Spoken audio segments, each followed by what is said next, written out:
川普想要見穆吉塔巴，伊朗的最高領袖是要求和嗎？為什麼這個時候發出這樣子的一個訊號？今天我們來探討哦。另外就是發生了大事情，科威特的一個國際機場突然間爆炸哦，那在這個時候，包括了美伊雙方都甩鍋，跟這個科威特的方面也說，跟自己沒有任何的關係。伊朗反咬說是美國的愛國者自己釀的禍。另外，今天也會來關心到是盧比歐自己說的，他說荷姆茲海峽現在到處都是伊朗所布下的水雷，美軍護航淪為笑話嗎？今天就這些議題會一起來做關心。我們要趕快來看到中東的戰火，現在正式的延燒到了波灣國家。情勢非常的緊張，尤其現在要來看到科威特機場突然間發生了這一場爆炸意外，造成1死63傷。來看一下現場的最新畫面。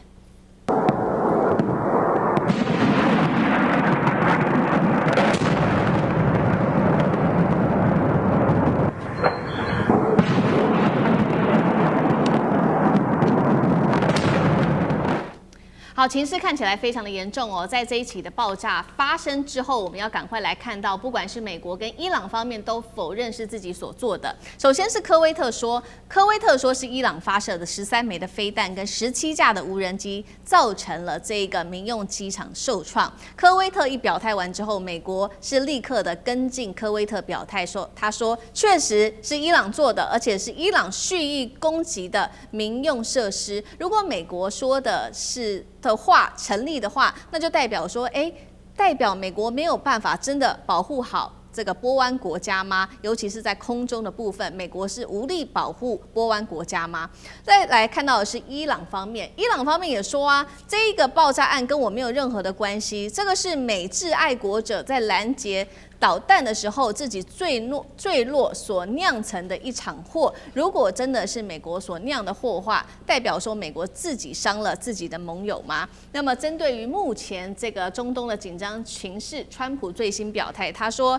確實美伊現在是停火的，但是只是代表說伊朗是以更溫和的方式，現在对伊朗是以更溫和的方式在跟伊朗交火。好，節目一開始先來關心一下科威特機場遇襲，現在美伊互甩皮球，證明說美國的保護傘已經不可靠了嗎？川普說的，即使在和談期間，那麼美伊停火是已經名存實亡了嗎？他說還是以更溫和的方式在進行，怎麼回事？聂老師怎麼看 ？OK， 我覺得這一件事情，當然我們不是當事者，但是有一點羅生门，但是我還是覺得哈，那個當然我要選擇相信，我会選擇相信伊朗，因為現在看起來哈，伊朗它穩健的在走，它也不需要去做一些太多假訊息，但是美國呢卻這樣一直很跳動。我要講的是說，因為這一次呢會發生這件事情，我覺得跟荷姆斯海峽一艘油輪，伊朗油輪被打有關。當然是川普呢說和談從4月7號大概開始就沒有什麼真正戰事，但是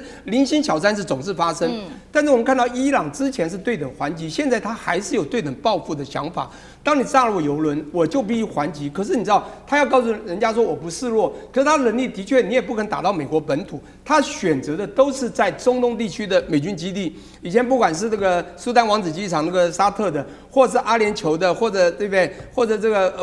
烏代德，對不對？所有的他在或者巴林的這個，這次他又打巴林啊，打巴林那個海軍基地，因為他的對等還擊這幾個地方。但這一次呢，他打到這個科威特，因為科威特其實有非常多的美軍基地啦。那它這裡面有包括它的最少2個空軍基地，一個是這個薩利姆空軍基地，還有一個這個艾哈邁德空軍基地，還有一個綜合機場。那現在重點就是他要打這個他們這個美軍基地的時候，當然美國要還擊，但是你知道美國現在你會發覺它的金迥或鐵迥已經保護不住，當然它還是有足夠的，不是它已經沒有足夠的庫存。它的防禦飛彈，因為愛國者飛彈非常貴嘛，一顆就是500-600萬美金嘛，對不对？但它當然照伊朗講法，就是因為他們在打美軍基地的時候呢，當然它的這個無人機或導彈過去的時候，被美國自己在這個愛國者飛彈先攔截，所以呢攔截之後呢，就把這個科威特機場呢就炸到了隨着科威特的這個屬於科威特它這裡的這個人民或這個。主要的，我覺得這次死的當然不是科威特的人民，但最少你不是真正炸美國，而是炸到科威特，所以科威特有這樣的聲音，也驅趕了2個這個伊朗的這個外交部員啊。我今天要講說，這個比較有趣的東西啊，就是說今天的任何戰事，當然西方以前的媒體呢可以告訴大家這樣子就對了，就是比如美國發出的西方媒体。但是我們到底了解伊朗多少？伊朗当然他有他这個有時候有苦難言的說法，他被攻擊，他傷得很慘，他要反擊的時候呢，他可能還會被人家說都是他做的壞事。所以我覺得這次事件啊，不管怎麼說，他有一個想要對等報復的想法，實在打下去，當然再怎麼說兩邊都有錯嘛。你今天打了無人機，打了導彈，當然被美國這個愛國者飛彈就攔截，兩邊當然就會炸到了這個科威特的國際機場。但不管怎麼說，那我覺得這邊的問題是兩邊都有。當然，我們還是最期待就是川普在談的和談，那兩邊呢又他們各有僵持，談不攏，到底要不要讓？到底要不要好好談下去？如果這樣這個焉不決的話，未來我覺得這個你看到俄烏戰爭或者以前的越南戰爭，還有阿富汗戰爭、是伊拉克戰，美國未來的實力消耗會很慘。所以現在看起來是說，接下來的和談到底有沒有望？剛剛聶老師也幫我們特別提到了。那其實最新進度是，川普確實有在放話，他說呢，這是真的嗎？他說伊朗已經同意要放棄核武了，而且他甚至還說呢，他可能會見這個伊朗的最高領袖穆吉塔巴，並強調說，我跟穆吉塔巴其實處得非常好。那大家或許就很難相信，因為呢，我們看到過去呢，川普在跟世界上的幾位強人交手的時候，也常常說我跟他關係很好。那我們稍微回顧一下，包括當時有這個川普跟金正恩嘛，他說，我們兩個之間非常的有化學反應。那川普跟習近平他也說，美中之間很快會達成大交易。跟這個普丁的時候，他也說我跟普丁的關係一直都很好。所以是不是這一次穆吉塔巴他有什麼事情，希望跟穆吉塔巴來做交易，甚至希望能夠稍微在關係上面有所降溫呢？再來就是現實面了，到底川普說的伊朗很快要放棄核武是不是有可能？因為 IAEA 現在也做出了一個示警，他認為說在戰爭還有對於這個伊朗的監控中斷之下，伊朗的濃縮鈾庫存的風險是增加的，反而是比戰前還要更高哦。因為包括了這些核材料的流向，沒有人掌握得了啊。尚志哥怎麼看？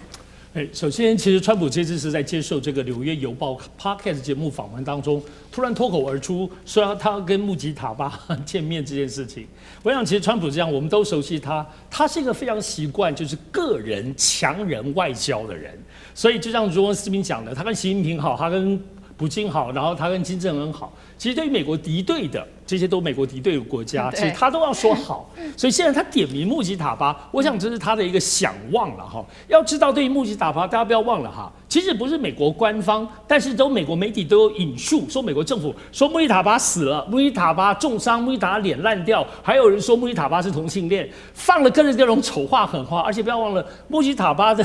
爸爸哈梅尼跟那麼多的家人，跟穆吉塔巴自己本身的妻子跟他的孩子都在那一次被攻擊中被炸死的，人家幹嘛見你啊？所以這裡頭當然為什麼川普會直接點名？我想主要還是因為作為美伊的部分的這個談判，一直談不下來，而且談不下來當中，其實很清楚有一個隱約的感覺，什麼呢？就是說在伊朗方面，是不是整個權力方面究竟現在是誰握有？到底是軍方擁有，革命衛隊擁有，還是現在的整個決策的官僚？其實外界都在揣測。主要因為前陣子剛好不是有傳出說，伊朗的部分的總統叫做裴澤斯基安，說他認為他被軍方架空了，所以他要宣布辭職。當然，在5月底的時候，伊朗正式說，這個就是美國媒體在那邊亂做消息，根本沒有這件事，這個是假新聞。可是從各方面我們看到，美國其實這一次是很想要談出一個結果。可是呢，包括其實巴基斯坦在中東很多的調解，然而確實在伊朗方面時而強，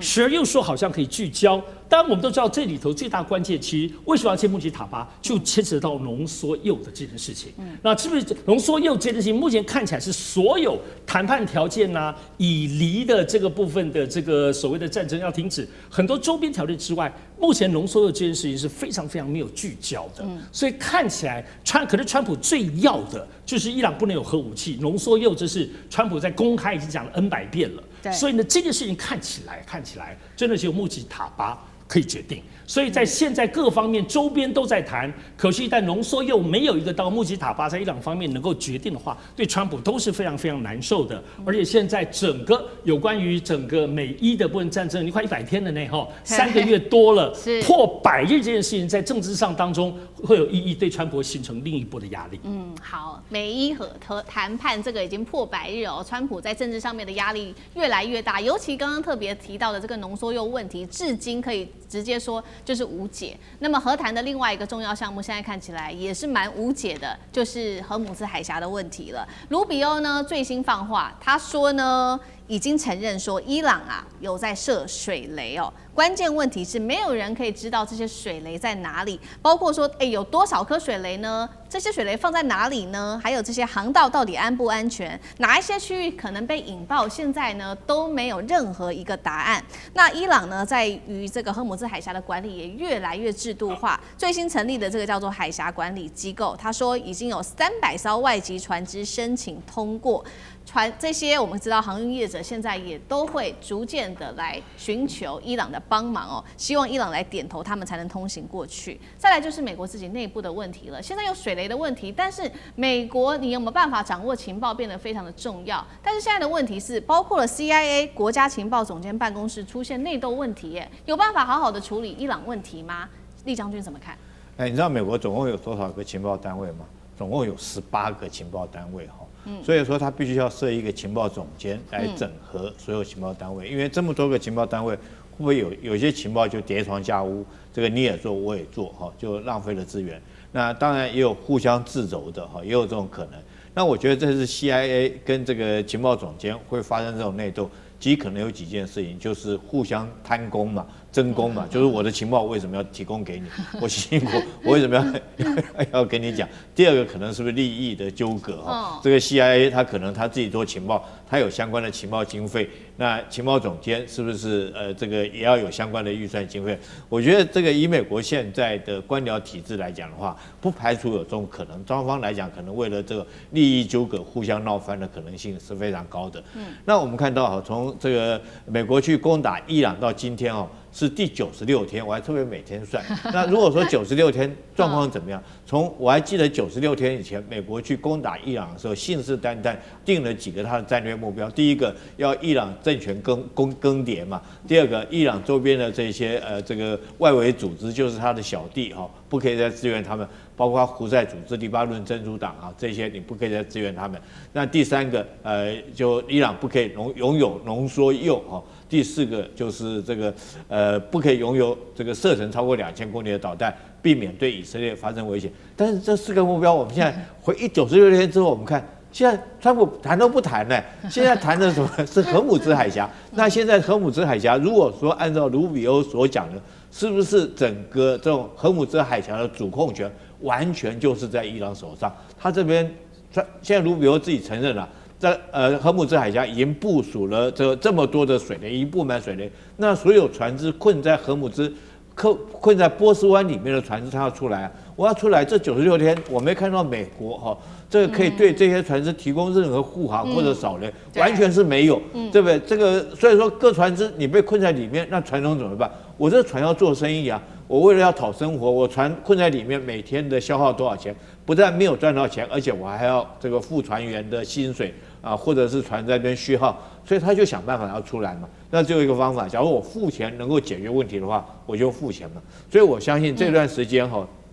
這個付錢願意離開荷姆茲，因為這個水雷大概目前如果按照盧比歐所講的，大概也就伊朗他知道怎麼走，才可以避免被水雷攻擊到，要靠到那邊走。所以伊朗說，我提供的是服務費，我帶你怎麼走哈？這個有引水人帶你穿過一個走安全的水道。那就船東來講，全世界各地的船東，我如果能夠付錢，我就付錢。那你美國你保護不了我，我自己要想辦法解決，不然我這個船我怎麼活下去？所以從這個動作看起來，很明顯的，這個荷姆茲海峽現在完全的主控權是掌握在伊朗的手上。那美國想要開放荷姆茲海峽，我覺得是遙不可及的一件事情。好，謝謝厲將軍。那我們休息一下，馬上回來。地緣政治、